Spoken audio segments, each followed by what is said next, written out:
I'm Fatuma, and this is Mar. and I'm Baby, I'm behind the camera. and this is for our social media marketing class, and we're group number 1. Did you want to start us with the introduction? Yeah, so we're here with Clayton Anderson. He's a retired NASA astronaut and the president and CEO on the SAG Museum. First of all, would you like to introduce a little bit about why you wanted to be an astronaut and what steps did you follow to become one? So when I was 9 years old on Christmas Eve in 1968 at about 12:30 at night, my mom and dad got my brother and sister and I up and put us on the floor on a rug in front of a black and white TV to watch the Apollo 8 astronauts go behind the moon. And when they went behind the moon and came out on the other side, which was probably 20 minutes worth, I was a 9-year-old kid who was freaked out, right? Because I heard all the chatter, all the talk, and tell me if my answers get too long, right? Because I don't want to mess up your project. And so as we listened to watch the black and white TV, it was all men in the room, and they all had skinny black ties and white shirts and pocket protectors and greasy hair, and they're smoking cigarettes, right? All those things back in the 70s. And the flight director who was in charge, you know, I heard him say, "I need a go, no go for translunar injection burn. Retro, go. GPO, go. FIDO, go. Surgeon, go." Everybody was go, right? And then they asked the crew, and the crew said, "We're go." And I'm thinking, do they really have a choice? They're in space already. So they burned and they went behind the moon, and all that communication became static, right? And for almost 20 minutes, whatever it was, I don't remember, but to transit behind the moon, I heard static. After all this talk, I got nothing. And so I was freaking out and thinking maybe a volcano erupted and blew them out of the sky, or a Harry Potter dragon came in and breathed fire all over their capsule and burned them up. I had no idea, right? I was 9 years old. And then they came around the outside, and the mission control established communication with them again. And then I was like, wow, I want to do that. So that's my first recollection. My mother would tell you I was 6 years old and that we would have discussions about me becoming an astronaut. Well, that's awesome. 6. I don't remember those, but she told me that was the case. So, and when I was 6, in my hometown of Ashland, every summer they had a stir-up, they called it. Stir-up trouble, stir-up excitement. It was a carnival. Street carnival came in. Games, throw the Cupid dolls, all that stuff, rides for everybody, and bicycle races, and talent shows, and pancake breakfasts, and the whole deal. And they also had a kiddie parade, and the kids put on costumes and marched in a parade for a block, and then you got an award if you won first prize, second prize. And you didn't have Walmart, you didn't have Costco, right? So costumes were more creative, and so my mom got a hat box, and she cut a hole to put on my head. She cut a slot for my eyes. She put a pipe cleaner in a styrofoam ball so I could talk to the aliens, and she wrapped the whole thing in aluminum foil, and I walked as a Mercury astronaut, right? And I did not win. I know, can you believe that? Oh. I lost to a girl in a blue gingham dress with a picnic basket on her arm, and in that picnic basket was a puppy. A live puppy. That's cheating. So there you go. Oh, that's awesome. Like 6-year-old just wanted to be an astronaut. You knew right away. Yeah.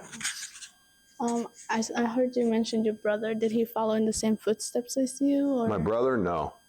Or my sister, no. Okay. He's a geneticist at the University of Nebraska Medical Center. So he reads DNA. Mm-hmm. And then my sister, she most of her career was spent in welfare support. You know, she was I don't even know what it's called anymore, but she dealt with welfare cases. And then she was a, what do you call it when a kid's kind of in trouble on the edge? And I think it's social work. yeah, she was a social worker, yeah, but she had a responsibility toward kids. She was, the one that worked with them and tried to keep them out of detention and out of that kind of thing. So, Oh, that's awesome. public service, I guess. Yeah. Well, what were some of the most remarkable moments in your time as an astronaut? Remarkable moments. So launch day was pretty cool. From the time we got into our suits and onto the shuttle and then actually made it to orbit, all that was pretty amazing. But I think for me, the most amazing thing was the first time I did microgravity. And even better than that was the first spacewalk I ever did in July of 2007. And did you just retire or have you been retired for a while? I retired in 2013. Okay, congrats. When I retired, we were living in Houston at the time. And the first thing I did after retirement was I began to write my memoir. And that was published in 2015. It's called The Ordinary Spaceman from Boyhood Dreams to Astronaut. You can get it from www.astroclay.com/shop. Yes, guys. And I can even autograph it for you. So that was the first thing I did, and I was trying to do speaking engagements. I traveled in February of 2013. I traveled to Seattle for a Comic-Con, which was pretty interesting. But I wasn't paid to go. I was asked to go, and they said I could sell autographed pictures. I'd never done it before, so I didn't know what to do. I had pictures made at Walgreens, you know, and I had no credit card capability. I had nothing, right? And so I just went in. I didn't even have cash to give people change, right? And it turns out I walked out of there with several $1,000s, right? And if I should have charged more. Holy cow! Had no agent, nothing, right? They picked me up in a limousine, and they took me to the convention center. Yeah. And I saw a woman who was naked, painted like a cat. I met Jean-Luc Picard and Wesley Crusher and Doc Brown from Back to the Future. Yeah. It was cool. I would just wish I'd have been better prepared, right? I had no idea what I was doing. First time for everything. Learning opportunities. Absolutely. So the first question I want to ask is, what has been the most surprising part of your transition from space exploration to working at the SAC Museum? And how do you find that the museum's role in education to the public about, like, how does it educate the public about space? So the first thing is I'm not the president and CEO any longer. The board has lifted me from that position to become an advocate ambassador for STEM education and for the museum, an ambassador for the museum through that process, right? I'm in my first year, and my first job task they gave me was to travel the United States to museums and see what museums do that we don't do, that we might do to help us grow into the next 10, 15, 20 years. In addition to that, I'm a huge advocate for STEM education, right? And we, at the museum, when I got there, many people said that our programs were daycare, okay? And the current board didn't like that, obviously, right? You want to be more than daycare, right? You want to be something that I think captures young kids, or elementary school kids and junior high kids and high school kids and college kids, or at least college kids who come to support the programs in the summer, for example, and then corporate entities down the line, right? Leadership training, all that kind of stuff. And so that is what I'm trying to do now, is build that vision for what we should become. For years we were just a museum in Ashland with dusty old airplanes, and we had educational programs, but depending on who was in charge and what they were, they could become kind of stale.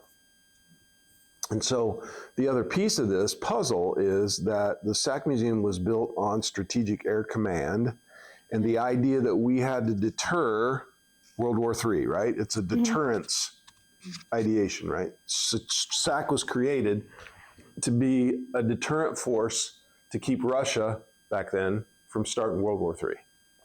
Well, today, that thread of deterrence still exists, right? Now it's China, North Korea, Spain. No, I'm just kidding. Right? But there are countries out there, and Russia too, but there are countries that have inserted themselves to be more concerning, more powerful, more concerning than Russia was in the past, right? In the Middle East as well. And so we must continue to deter, in my belief, we must continue to deter World War III. But now deterrence that used to be on the ground, right, where we were deterred by oceans, by rivers, by mountain ranges, right, until we figured out how to get over them, across them. Yeah. Then the deterrence went to the skies with satellites, with aircraft, with dogfights, with all that. Well, the next phase of this, I believe, is going to be fought in outer space. Do I want to fight it? No, but it's inevitable. I don't think you can get away from it. I have a lot of astronaut colleagues that are into the overview effect and the orbital perspective. And you see your planet and you say, oh, we're all on the same spaceship Earth and we need to protect it. Yeah, I get it. But when there are countries and groups of people who hate the West and who hate what we stand for and want to, and their religious beliefs say that if you don't do what we do, we should get rid of you, right? That's scary. And if you can fix that, let me know how to fix that. But that's going to be a hard thing to fix for a while, right? And so, in my opinion, the United States must remain the most powerful spacefaring nation on the world because we have to protect, we have to make sure that World War III doesn't occur. In addition to that, the technology base that we built in space protects our men and women on the ground. It protects our military.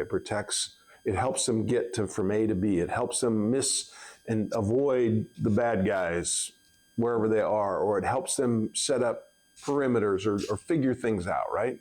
It's very important that we protect our assets that already exist in outer space. So did I answer your question? Yes. I do have a follow-up question since we're talking about technology. Can you share an example of like a technological innovation that's have been developed or that should be developed for space missions and just like you said, protecting the assets out of space? Well, if I go back in history a little bit, you guys are all using a phone. Yeah. And your phone is developed in part through space technology, right? I really believe that I don't care if we go to the moon, I don't care if we go to Mars, I don't care if we go to an asteroid. For me, it's not the destination so much as what we learn and the tech we develop along the way, okay? Make sure we're clear on that, right? Yeah. I want to go to the moon first, then go to Mars, asteroid, yeah, whatever. But we have to develop technology to get to those places, and that's what benefits everybody back on Earth. So we talk about your phone. Back in the day, Michael Jordan tennis shoes, Air Jordans. The basketball sole is based on the Apollo moon boot material. Who knew, right? And another one in Nebraska that's cool to me is Valmont Industries and their center pivot irrigation systems partially comes from space technology development, right? I can't tell you exactly which piece, but from people discovering how we get to the moon safely and back, technology that was developed has ended up into the Valmont center pivot irrigation systems. So there are probably more recent examples like the artificial sow. So in the Midwest where pig farming is so important and sows have too many piglets, they can't feed them all. And so NASA helped develop a artificial sow that allows all the piglets to have a teat, some on the mother, but some on the machine that allow them to survive. Well, that's a positive thing, right? And then the last one I can give you is infrared satellite technology. So imagine you own 10,000 acres of a vineyard in California, and 1 acre of your wine grapes gets disease. Through satellite imagery, you can see where the disease is and where the good plants are, right? And you don't have to rip out the whole field because now you know where the sick part is and you can take out the sick part, right? Yeah. All those things are good. And there are many, many, many, many more. If you go to spinoffs, nasaspinoffs.gov or whatever the website is, there's thousands of things that people don't, that we take for granted that were born of space technology and development. So, given your unique experience, what do you think, or what do you believe the next major milestone will be in space exploration? So I believe that we should go to the moon first. And I have a rationale. Now, I know Elon wants to go to Mars, and good for Elon. I mean, I always hashtag on X, never bet against Elon Musk, right? So let's leave him aside for a second. I think going to the moon is smart to do that first because it's close. We've done it before. We can more than likely get humans there and back safely. I believe we have the technology and understanding to create some kind of base or habitat there. How you do it, there are multiple ways you can do it. I know NASA's talking about a Gateway space station that orbits around the moon, and the astronauts fly to Gateway and dock to Gateway. Then they undock and they come down to the lunar surface. That seems overly complicated to me, but to go to the moon and have a 3-day transit time to be able, if there's something really serious that happens, to come home, I think that gives us a positive thing. In addition to that, it's a test bed that's nearby. I think that companies like Caterpillar and Ditch Witch and John Deere, and we should be working with all those companies to figure out how we're going to establish the habitat, how we're going to get water, right? Oh, there's water in the South Pole, the moon's crater. Okay, good. How are we going to get it? You can't just say, water. We need infrastructure, just like you go to the gas station to put gas in your car. No one ever thinks about what it takes to get that liquid to that pump so that you can hop out of your car and in 5 minutes be fueled and on your way. That's a big deal. Yeah. Right? And it's a dangerous deal on the moon. So that's why I think we should go there first.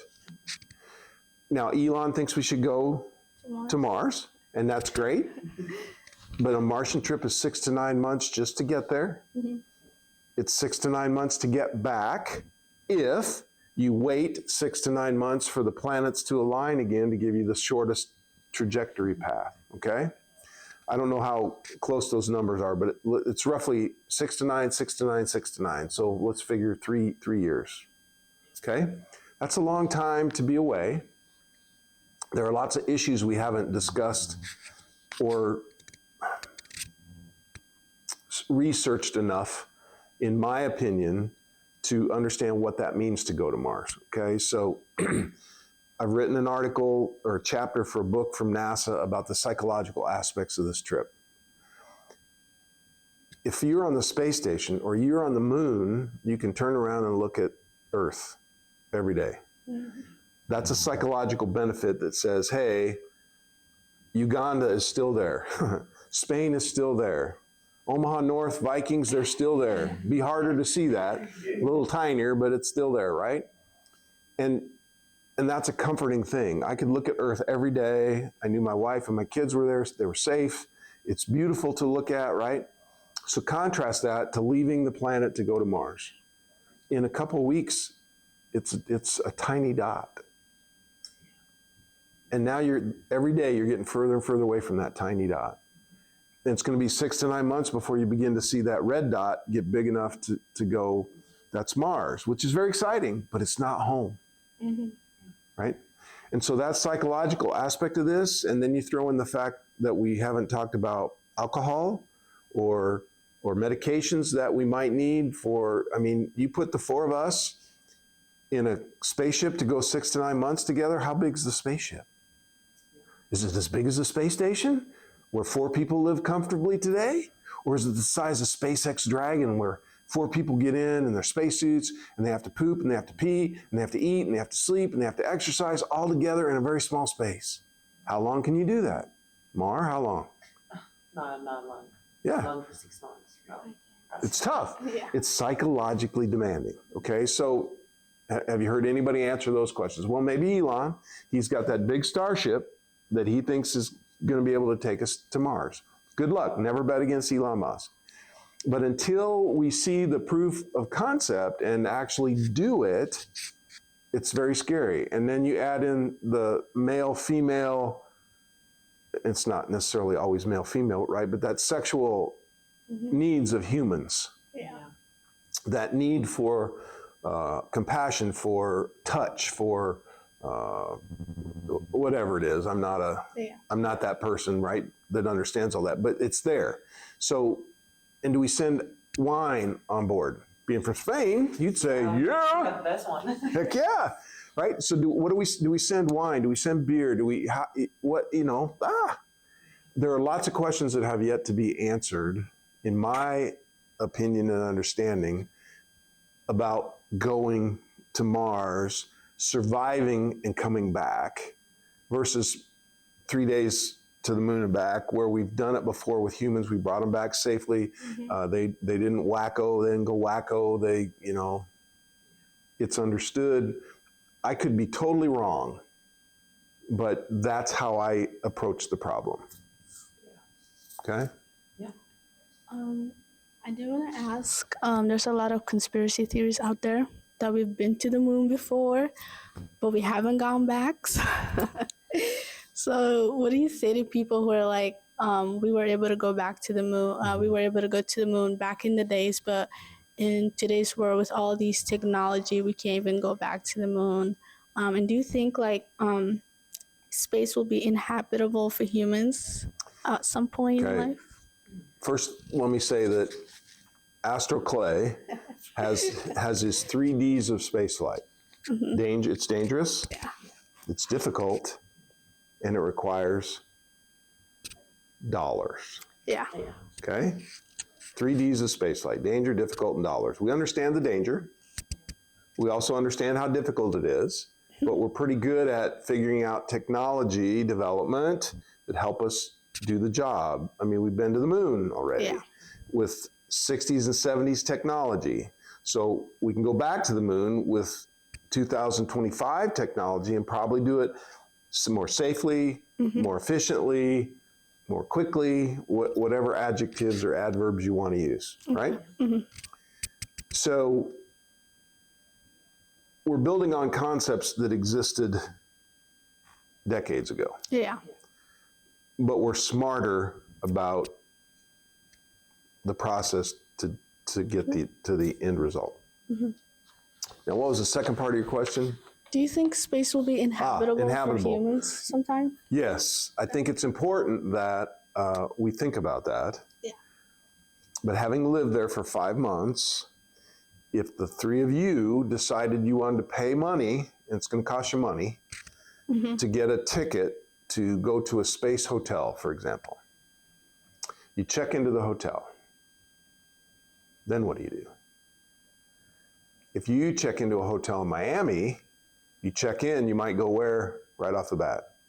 The beach. To the beach. Yeah. Oh.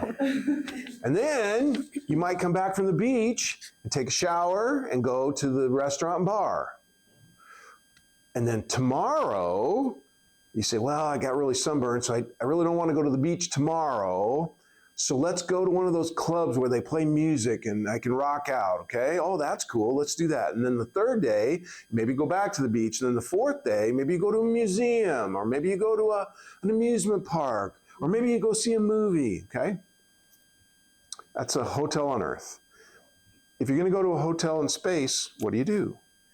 Well, it's possible you have a great restaurant. It's possible you have a great rock club where you can rock out with music and dance in microgravity, but there aren't any museums. There's no beach. There's no hiking trails. There's no sightseeing unless you go to the window. And that's cool. But how long would the 3 of you be content to be in microgravity looking out a window taking some photos. Okay, so somebody has to think of a marketing plan of what the tourists would do when they get to space that would keep them excited and interested for whatever period. Maybe it's just 2 days. Go for 2 days, it'd probably be really cool for you, right? Because you're sleeping in space, you're eating in space, you're pooping in space, you're looking out the window in space, you're weightless in space, right? Yeah. For a couple, 3 days, could be cool.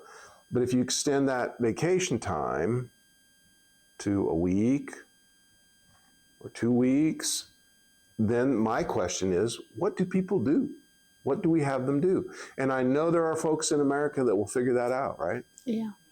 But I don't know that, have you heard anybody in the media talk about that? No. But we just sent 6 beautiful women in very tight flight suits into space for 10 minutes. 11. 11, oh, sorry. No, it's okay. And they were weightless for 3 to 4 minutes, okay? Do you know how long they trained? No. 14 hours. Oh. 14 hours. Whoa. 14 hours. Do you know how long I trained before I went to space for the first time? 5 months? No. Years. Wow. I was an astronaut in 1998. I didn't fly till 2007. Do the math. Okay? Now, what was their training? Well, it was probably pretty minimal. I've listened, I've watched, I did some interviews about the mission, and I think commercial spaceflight is good, right? For you people to have the opportunity I had is good. I want all humans to see the Earth from space for a few days, but then I want them to go live in a third world country for a month, because that will change their perspective about how they deal with diversity, how they deal with other humans, how we get to that point where there's no hate, there's no envy, there's no jealousy, right? You get there by understanding others. Well, how do you do that? Maybe this is part of the solution, right? I'm optimistic that it will be, but I know they learned how to shoot the fire extinguisher. Okay, that takes 30 minutes per person maybe, right? Okay, you pull the pin, you do this, you read the instructions on the bottle, and then you, okay, good. You learn how to put your oxygen mask on. They don't, on an airplane, they just tell you how, you don't ever do it, right? So at least they probably did it. Then they learned how to get in their tight onesie flight suit and their boots, right? They learned how to climb the stairs to get to the launch pad entry to the rocket. They practiced getting into the rocket. They practiced getting out of the rocket. And then they practiced getting out of the rocket during an emergency, I'm sure, right? And they probably practiced, how do you get into your seat? How do you buckle your seatbelt? How do you unbuckle your seatbelt? Because you're going to get in once, then you're going to get out for microgravity, then you're going to get in again for landing, and then you're going to get out when you land on the ground. They might even have practiced in a simulator, I don't know, that thumps, boom, the capsule down, right? You're in the capsule and you're sitting there and you go, boom, and you feel what you're going to feel. I know they watched movies. I know they had people talk about the experience of, for the first 2 minutes, the next 2 minutes, and right, all that stuff. But it was 14 hours.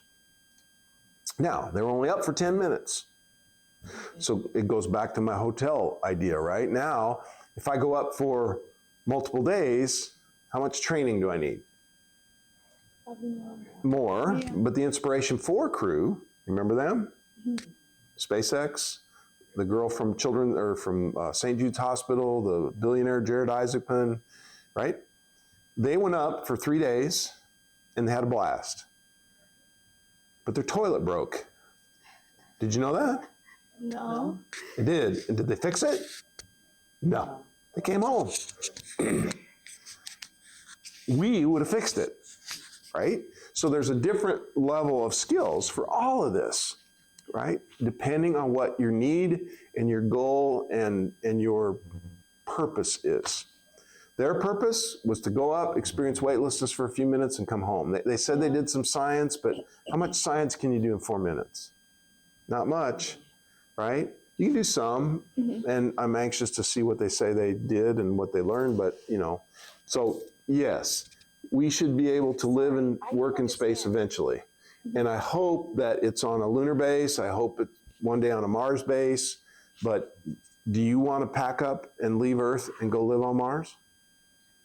Not yet. Not yet. Maybe, but Maybe if we make a dome Yeah. that looks exactly on the inside like Earth, so you can go outside every day, yeah. that's different. But we're a long way from that, right? And for me to go, I want to go through the space shuttle or the Enterprise, Starship Enterprise. I want to go through the transporter beam, and I want to be there. I want to stay for a while, and then I want to beam home. I don't need 9 months with you guys, although you're nice people. I don't need 9 months to get there, and 9 months, and 9 months back, right? Okay. So what do you hope visitors take away from the museum, and how could the SAC Museum inspire the next generation of explorers? So the SAC Museum is a cool place. Mm-hmm. It's an old place, 25 years old. Okay, we're in our next 25. Yeah. We need to change. We cannot be a museum of old, dirty airplanes. Now, for some, it's really cool, right? For the World War II guys that are still alive, the Korean vets, the Vietnam vets, they love to go in there and see the planes that they used to fly, that they used to work on, that they were a member of the crew, right? It's cool for them. Mm-hmm. But we can make it more cool because you want to go in and you want to do something on your phone or on an iPad, or you want to touch and you want to grab and you want to push buttons and you want to have an experience, right? We have to create more experiential stuff at the museum. We're trying to do that, but that takes what? My 3Ds, the third D, dollars, right? I need entrepreneurial dollars. I need millionaires and billionaires that believe in the mission that I'm trying to bring to the Strategic Air Command and Aerospace Museum, because it's different than what it used to be. We cannot be a place where you walk in and you look at the SR-71, you go, wow, that's really cool. And then you read a placard. Okay, the SR-71, it flew this fast, it flew this high. Okay, you can learn from that, and that's how I did back when I was a kid in museums. That's what you did. But that's not what you want today, right? What are we doing today? We're filming an interview, right? You're in marketing and you're learning about social media. You're learning about website design. Why? Because you want people to go there and you want people to play and learn. But they're going to click on something on your website and you hope you have a voice of an astronaut, Astral Clay, saying, the Strategic Air Command is an amazing place to bring you and your family, right? Yeah. People will react to that differently than reading, the Strategic Air Command is an amazing place to take your family, right? And so in the media world, in the human stimulus world, we have to change. We can't be like we were. Yeah. And we have to create programs that invigorate those elementary school kids, those junior high kids, those high school kids, those college kids, and then adults and corporate, right? Mm-hmm. And that's my job now, is I have to figure out how to do that. Oh, no. And then I can come back and I can say, here's the answer. And what do I need? Dollars. Yeah. Right? Yeah. Now, do you think, having sat with me for 20 minutes, do you think I'm passionate enough and a good enough communicator where I can sell that vision to people? Yeah. Yeah. And so I'm ready, right? I'm learning more about what the museum can be, but I think I already know what it can be. And so my goal is to learn a little more, bring back some new ideas, some new technology, right? The National Medal of Honor Museum just opened in Arlington, Texas. Oh my gosh. Yeah. The technology is amazing. You walk into a huge room, and in the corner is a huge picture of Arlington National Cemetery. And when you walk closer to the wall, there are lines on the wall. And as you get close enough to that line, a video opens and tells you a story. And 5 minutes later, the cemetery's gone. And the Capitol building in the United States of America flashes up on the wall with 4 new lines and 4 new stories. And then they have exhibits of Medal of Honor winners, right? Yeah. They got one guy, he dove on a bomb. They could have his x-rays from the day he dove on the bomb, and then the next 2 surgeries or whatever, and then what he's like today. Oh my gosh. We need to visit there. Yeah. You do. But right across the street from the Medal of Honor Museum is the Texas Rangers baseball field. A half a mile from that is where the Dallas Cowboys play football. Okay. Right next to the baseball stadium is a place called Texas Live, loaded with bars, restaurants, and musical venues. Across the street on the other side is a convention center with a hotel. In Ashland, at exit 426, there's Mahoney Park. That's okay. There's the Simmons Wildlife Refuge. That's okay too. There's Ashland and the winery 426 and Glacial Till and a quaint downtown with little boutiques and shops. That's all good. But we have to market. Yeah. We have to advertise. We have to get people to believe that it's good to come 30 miles from Lincoln and Omaha to experience that exit. Marketing. What does that take? Dollars. Yeah. And smart marketing kids Yeah. that come help the museum Okay. or that get a job at our museum. But in order to hire you, takes dollars, right? Because you don't want to work for me if I can't pay you a decent salary, if I can't give you good benefits, if I can't pay you enough to put the gas in your car to drive from Gretna or Omaha or Lincoln or wherever to the museum every day to work, right? And so you see the scenario I'm in right now, right? Yeah. So anyway, But for your museum, you, for example, have overnight camp, yes, we do. summer camp. Yes, we Do you do. think that helped you with marketing and like making other people come? Just because what people are saying about those experiences with you? Yes, and that's the key, is if people don't know about our programs and what we're doing at the museum, they don't come. Yeah. So it comes back to advertising, marketing, right? And getting the word out that we have an astronaut academy. The astronaut academy, if you send your kid to that academy, if they're old enough, there are certain levels of that academy, they're going to scuba dive at Diventures in Omaha, just like I scuba dove when I practiced spacewalk training. Oh. Or they can do our aviator program. They're going to get into a simulator and they're going to fly an airplane. They're going to learn to taxi down the runway. They're going to learn to land and take off that airplane. Whoa. Is that daycare? No. That's something you, I should do the Aviation Institute person, could help us with, right? Yeah.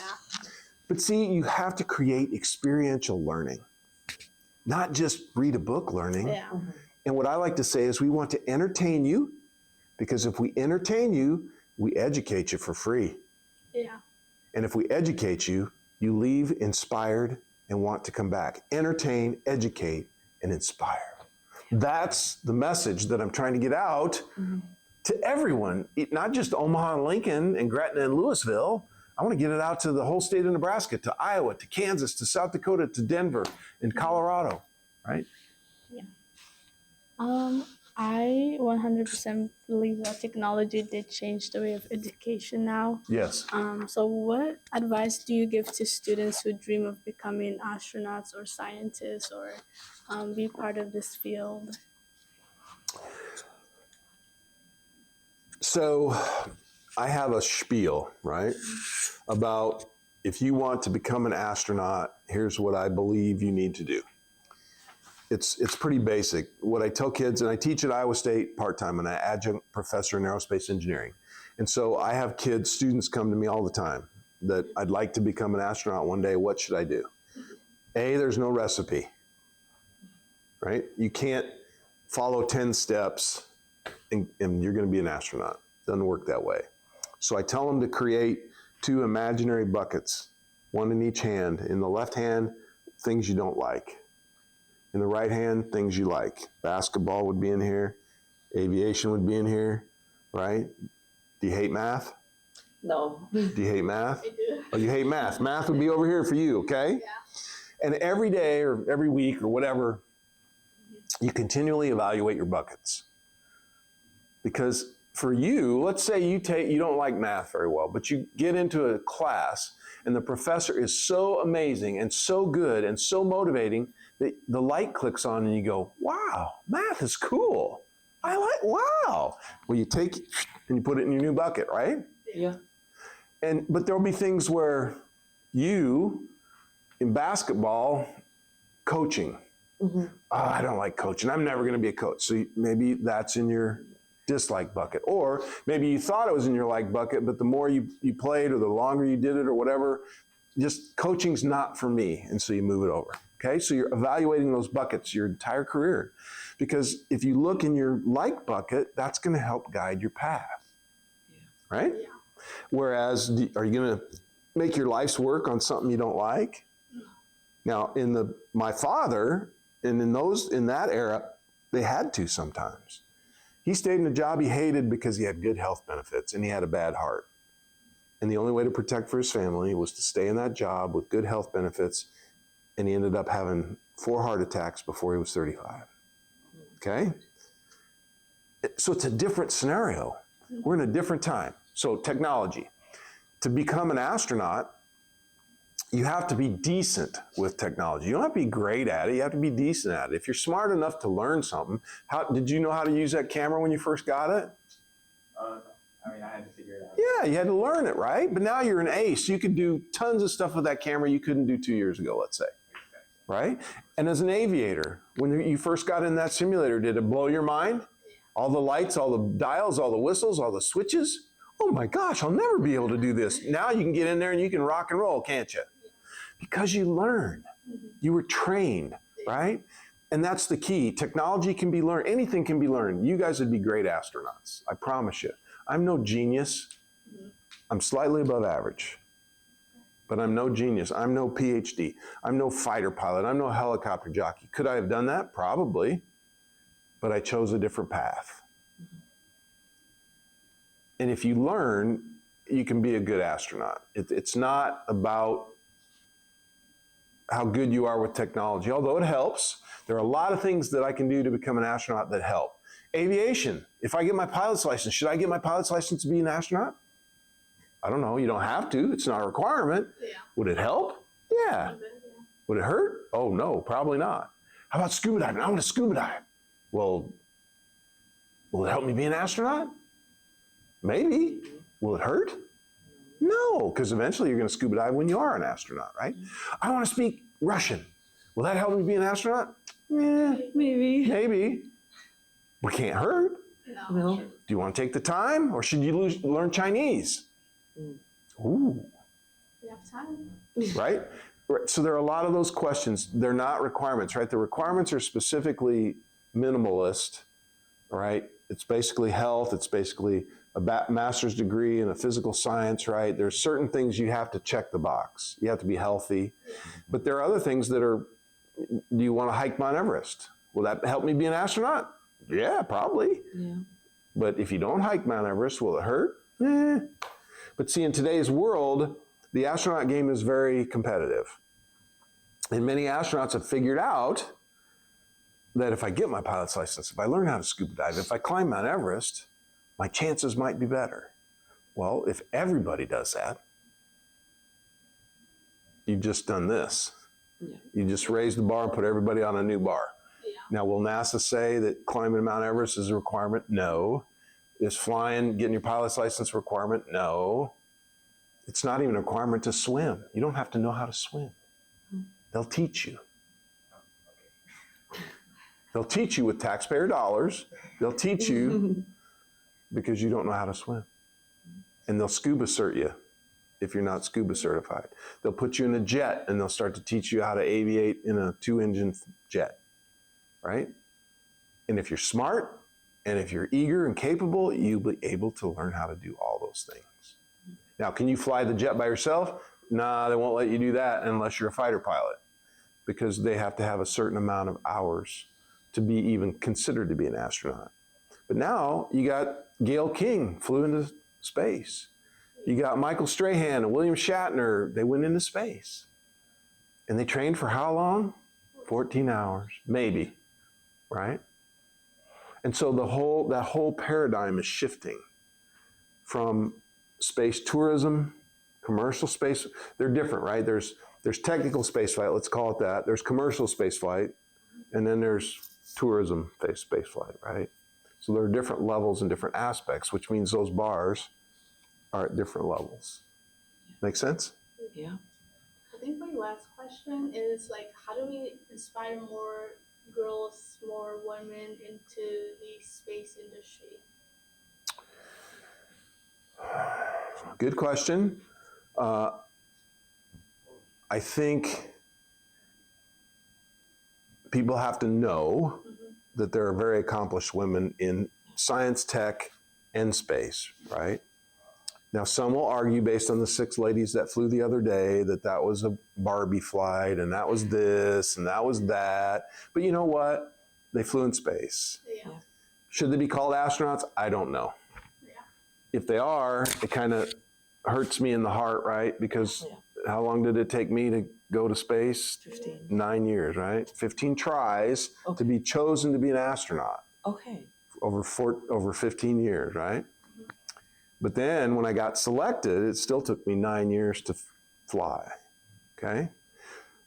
So that part is hard for me because money can get you into space. And I want people to understand that space is for everyone, right? Just like water is for everyone, just like oxygen is for everyone. But it's not for everyone yet, because for you to go tomorrow or you to go, you have to pay Bezos $150,000 to put a deposit down. And who knows how much more money you have to come up with to fly. Or you have to find somebody who will pay for you, like William Shatner, like Michael Strahan, like Gayle King. I don't think they paid any money to fly. Someone paid for them, okay? So that means space is not for everyone yet, right? Achieving space is not for everyone. Space is for everyone. Going to space is not for everyone. Because we have people on Earth that can't afford an airplane ticket, right? Yeah. We have people that can't afford a bus ticket or a train ticket, right? And so those things are not for everyone. They are for everyone, but they're not accessible for everyone. And that's a key to me. That's very key, right? We can say all we want that, yeah, you guys can all go to space, but it takes money, right? And time and effort. Now, the route you choose to go, you could be a NASA astronaut or a European Space Agency astronaut or a Japanese astronaut or a Canadian astronaut or any of those things, right? Or you could do the commercial route or, find somebody who could pay for you to go, right? And down the road, though, hopefully it's going to get cheaper.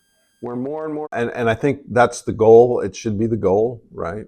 But there's going to be that aspect, though, that the more people that get the chance to go to space, now you create new issues like, I hate to use the phrase, but who owns the moon, right? Who owns this sector of space, right? Because there's going to be conflict with all this. If we go, that's why I think we need to lead. Is if we go first, then we have a power that China doesn't. If we let China get there first, it makes things really complicated, right? If Russia gets there first. So that's why I think we should lead. I want us to lead all of this, if we can. Because it's important for countries that are free, that are not under crazy regime, right? And we don't want it to become a battleground. We want it to be peaceful and safe for everyone. Just like we want every city in America to be peace and safeful for everyone. Well, we don't have that now, right? So, and I know you probably don't have it in Africa everywhere, right? And probably don't have it in Spain everywhere, right? But that's the goal. That's what we want. That's what your generation will help fix. Okay, so after you said you was in the NASA working for 15 years, and then after 14 rejections, why did you keep working on just becoming an astronaut? Why you never gave up? I tell people that applying to be an astronaut is easy. Getting selected to be an astronaut is hard. And so back in 1983, when I was first eligible to put my application in, I wasn't really eligible, I was close. But I decided to put it in anyway, right? And that first application was very difficult because you have to gather lots of information to submit. But then once you submitted the first application, the next year you just have to update it and say, well, what has happened to me? What is different from me from what I did before? Right? Oh, I got my pilot's license this year, so I'm going to put that on my resume. I learned how to scuba dive. I'm going to put it on my resume, right? And so that's what I did for the next 14 years. So it wasn't a big deal to do that. It just took a little bit of time. And the idea was, well, I'll throw it in again and see if, because I was trying to move up the ladder at the Johnson Space Center in Houston by taking more difficult jobs, by becoming a supervisor, by becoming a manager of emergency operations. All those things I did, hopefully, were building my resume such that they would look at me in a better light, right? Yeah. So what gets you motivated? Well, I loved what I was doing. I loved being at NASA. I loved being in Houston. I loved my wife. We were starting a family and had 2 kids, and life was really good. I could have kept on that path and been satisfied. I still dreamed of becoming an astronaut, but that's a very difficult dream. And if I didn't get selected, I was mentally okay with that, right? And I could still work and do and I could achieve more and more on the management side versus being an astronaut. I was just lucky enough to be selected. Okay. Okay, so looking back to your career, what legacy do you hope you leave behind for all the new students and new generations that want to be like you? I want them to believe that I was sincere and honest and transparent, that I cared. I want them to know I love education. I love public. I love private. I love homeschool. I just love education, right? And I want people to look at me and see a positive influence, right? I don't want somebody to look at me and say, did he go to Epstein Island? Or did he take money from the federal government illegally? Or, I don't want any of that, right? I want to be looked at as this guy was a solid human from the Midwest, from a small town called Ashland in the Midwest of Nebraska, a great state, and he represented the state well. He represented people well. He was someone that he could be trusted. He was someone that could be passionate, who was a leader, who could inspire, right? That's how I want to be known. Okay. Yeah. I hope I'm on that path. And then we talk about what do you need to be an astronaut in the career ideas and like dollars, all that. But what do you need to be an astronaut as a human being? What aspects as a human being do you need to be an astronaut? So I think all that I just said, right? Yeah. I think astronauts should be trustworthy. They should be leaders. But they also should know how to follow, Yeah. right? You can't be a good leader unless you know how to follow. Education is important, right? To be an astronaut, you don't have to be the most brilliant person in the world, in the room, but you have to be above average. You have to be able to learn and be taught and absorb, right? I think it's also important that you're a team player, Okay. right? A lot of the astronauts I knew were, a lot of them I met were not. They were in it for themselves. There was a lot of competition in the astronaut corps. There was a lot of backstabbing, a lot of behind the scenes manipulating, things like that. And that's very disappointing to me, right? And the other part is I think you should be well-rounded. I'm a big believer that as a youngster, as a high school person, even as a college person, if you do basketball and you do aviation, I think you should do more. I think you should be active in your community somehow. I think if it's part of what you do, active in your church, volunteer, do other stuff, right? Learn about photography and video. Learn how to, don't just be a computer person who's on their phone or their laptop all the time, right? Do other things because I believe it makes better citizens. Mm-hmm. And I think that's important. If you're tunnel visioned, right? If you just do one thing all the time, I think it can be limiting. And if you want to be an astronaut, you can't be limited. And you have to show them that you're willing to try new and different and crazy things. Because that's part of what the job is, to try new and different and crazy things. Okay. I think that's everything we had. Do you want to add anything else?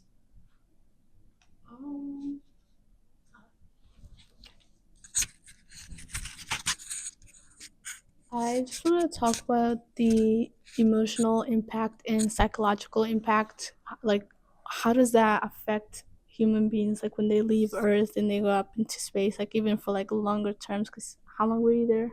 5 months the first time. Okay. How did that affect you in any way? Um, I I think I'm not a good person for that question, but I am a good person for that question because I'm more emotional than most. Okay. And I believe it changed in my life when I was a family escort for the Columbia crew on STS 107. Right? When I was with them and witnessed all that and dealt with all of that, it was horrible. And something in my brain or my soul kind of flipped where I can cry at a lot of things, right? That maybe I didn't before. And when I flew in space in that 5 months, I had lots of issues with the ground team. I'm pretty transparent, and I told them. Now, did I tell them in the right mode? Probably not. I was pretty snarky sometimes. It's easy, or for me, it was easy to become snarky in outer space because I was the only American. I was isolated. I was with 2 Russians who didn't really give a rat's about the situation on the American side. And so I would call my wife every day on the telephone system we had. And I remember early in my increment in June, and I'd only been there a week or two, I called her, and when she picked up the phone, I used to say, as soon as it clicked, there's a delay.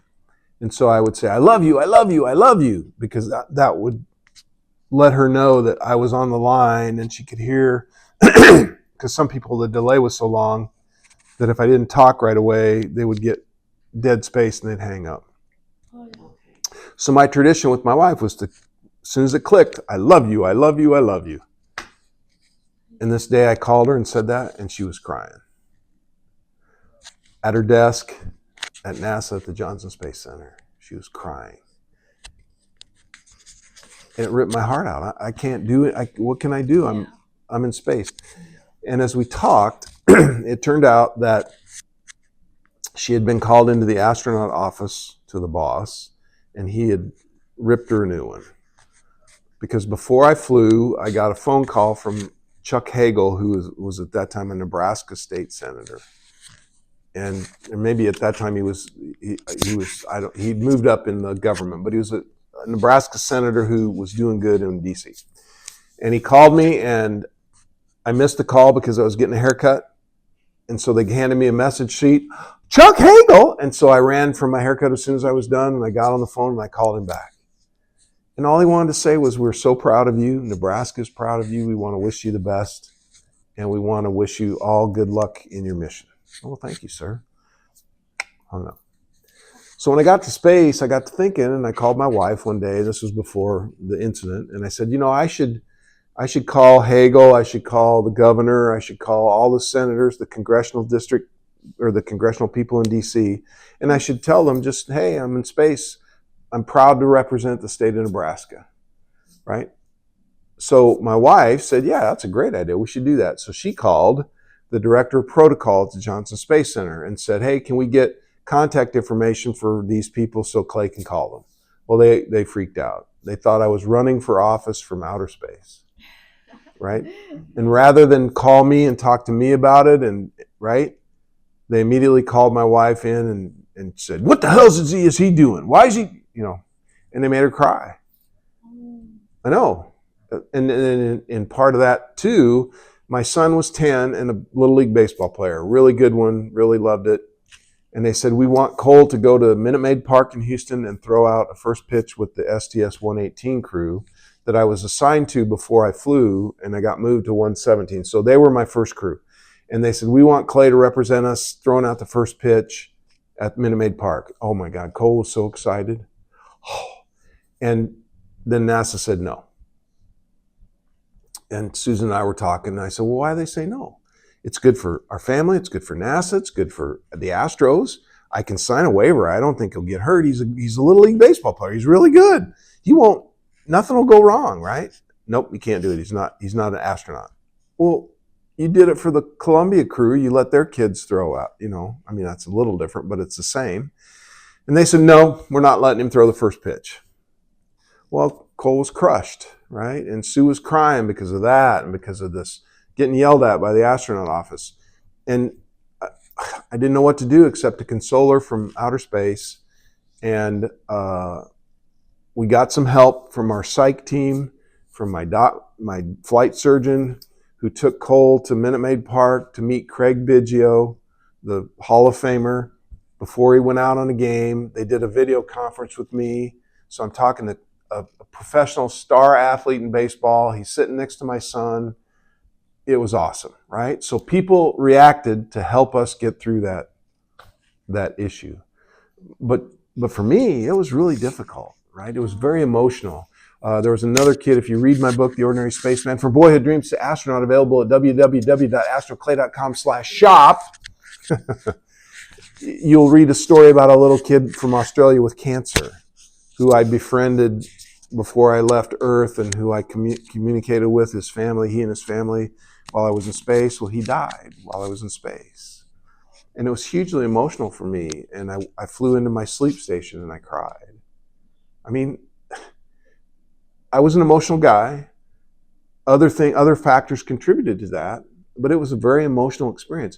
When I was getting ready to leave, the STS-120 crew arrived and docked, and I knew I was going home, and it was my last day, and I had to fly through the hatch to get on the shuttle to go home. And I played a tribute song for the new guy who was taking my place, and I cried. They all laughed. I cried. They laughed at me. And, you know, those things are hard, right? And if you're thinking about going to Mars for 6 to 9 months, those things become magnified to me, right? And so it's very important to consider those sorts of things. So, Do you guys receive any therapy or help when you come back to Earth? I had a psychological flight surgeon that was helping me in space and when I got back. Mm-hmm. We have medical help throughout, but most of it's kind of on your own, right? So maybe it'll change with time, with long duration to It Mars. should, yeah. But it's an important aspect, right? More and more people are less concerned about going to therapy, right? Mm-hmm. It's more normal. It's more, hey, I need to talk to somebody because, man, I'm squirreled up about this. Mm-hmm. And so, you know, my son, when he went through Columbia, we tried to get him to talk to a child psychologist. He didn't really like it, right? And so who knows what baggage he's carried all those years, right? My daughter was even younger, you know, and I know it scarred me. It left an indelible impression on my psyche that I probably don't deal with well all the time. But that's reality, right? That's life. I think I got all the questions out. Yes. Thank you. You gave such great responses. Do you have any? Oh, you can fix. I was just thinking like just to end it on like a lighthearted note. Yeah. You could pick like 5 people to go into space with. Who are those 5 people?